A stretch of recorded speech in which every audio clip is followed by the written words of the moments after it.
It's that time of the year again when all the conspiracy theorists come out of the woodwork and we have to address the same thing again. Die Hard is not a Christmas movie. Robin, my man, the TikTok pastor, it is officially that time of year again when the conspiracy theologians crawl out of the vents like Hans Gruber's crew, and suddenly everything fun is either Pagan, Constantine's fault, or straight from the Council of Nicaea. And today's victim is Die Hard. Before I get into this, just let me set the tone here. I actually like Robin a lot. He's a great guy, one of my favorite TikTok pastors to banter with.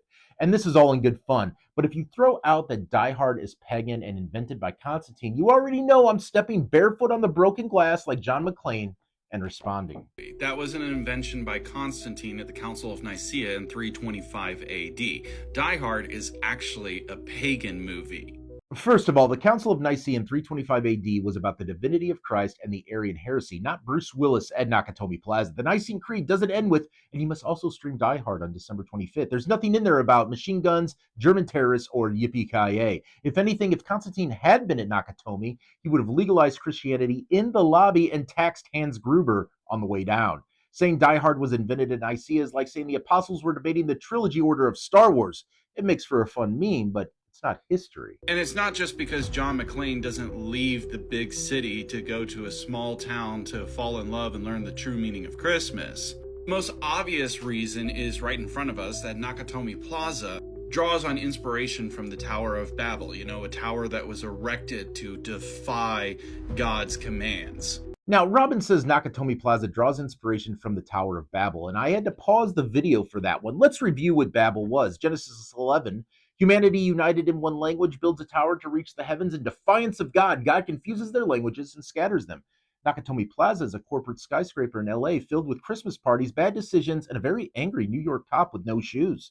If that's Babel, then every downtown office building in America is Babel too. Target, Starbucks, your local DMV, all Babel. If you really want to get biblical about tall buildings, let's talk about how Solomon's temple, Herod's expansion, or the fact that the Vatican itself has a giant dome that reaches towards heaven to glorify God. Height itself is not pagan, Robin. Intent is what matters. And speaking of intent, the intent of Die Hard is pretty clear. Man travels on Christmas. There is a broken family relationship. He goes through suffering, sacrifice, pain, and humiliation. He defeats evil. He reconciles with his wife. They are reunited on Christmas.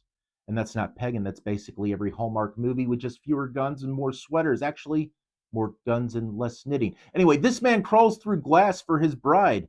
If that's not love, I don't know what is. That dude bled for that relationship, and that sounds familiar, doesn't it? The depiction of St. Nicholas also wielding modern firearms is wholly inaccurate. We know that the only registered weapons on St. Nicholas were these hands. Robin said the depiction of St. Nicholas using modern firearms is inaccurate because the only registered weapons on St. Nicholas were these hands. Fair point, but you forgot the most important St. Nick weapon: generosity, charity, justice for the poor, smacking heretics at the Council of Nicaea. Yes, that's real tradition, by the way. St. Nicholas put hands on Arius over bad theology. That is historical, and that is church tradition. So if St. Nick can throw hands for Christology, I think John McClane can throw hands for Christmas. Now let's get to the name argument. This one was gold.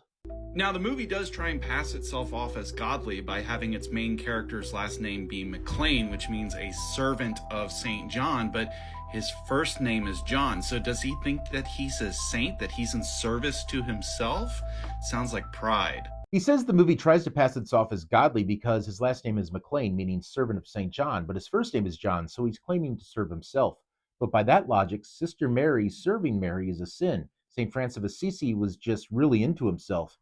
And every John in church is committing a theological identity crisis by simply existing. John is one of the most used biblical names in history. John the Baptist, John the Apostle, St. John Chrysostom, St. John Vianney, Pope John Paul II. If anything, the name is a tribute, not a scandal. Also, villains in movies constantly have biblical names too. Cain, Judas, Lucifer. The name itself doesn't make it holy or unholy. The actions do. And speaking of names, the bad guy's name is Hans Gruber. Hans means God is gracious. Gruber means digger or miner. So if anything, the villain's name is more biblically questionable than John's. But here's the real big one. Christians shouldn't be watching Die Hard on Christmas. Die Hard happens on Christmas Eve and Christmas Day. There are decorations, there are carols, there's reconciliation, there is redemption, there is Let It Snow playing at the end as evil is defeated. By every cultural narrative and thematic definition, Die Hard is more Christmas than half the movies played on TV in December. Is it a church movie? No. Is it a family movie for little kids? Definitely not. Is it a Christmas movie? 100% yes. Even the actor who played Al Powell's wife said it's a Christmas movie. And let's be real here. If Die Hard isn't a Christmas movie, then by that logic, Home Alone isn't either. And I will defend Kevin McAllister with the same energy as the Nicene Creed. Christians can watch Die Hard on Christmas if their conscience permits, just like Romans 14 teaches some eat meat and some don't. Some watch Die Hard, some watch Elf. Let each man stand before God. Therefore, let no one pass judgment on you in questions of food or drink, or with regard to a festival or a new moon or Sabbath. Colossians 2:16. Paul didn't list Die Hard in there, but he definitely covered Christmas movies. Let everyone be fully convinced in his own mind. Romans 14:5. If your conscience is clear, McLean is near. The Catechism states in paragraph 1782, man has the right to act in conscience and in freedom so as personally to make moral decisions. He must not be forced to act contrary to his conscience. The church doesn't micromanage your streaming queue. There is no paragraph that ends with, except Bruce Willis. As St. Augustine famously said, in essentials, unity. In doubtful matters, liberty. In all things, charity.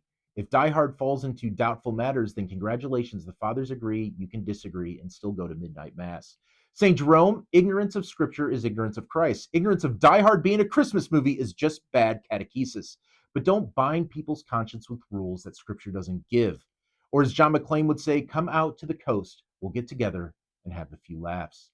I already know I'll be watching it. Follow Robin, he's a good sport. And yes, Die Hard is a Christmas movie. Yippee-ki-yay, Merry Christmas, and God bless. Follow me for more faith-based content.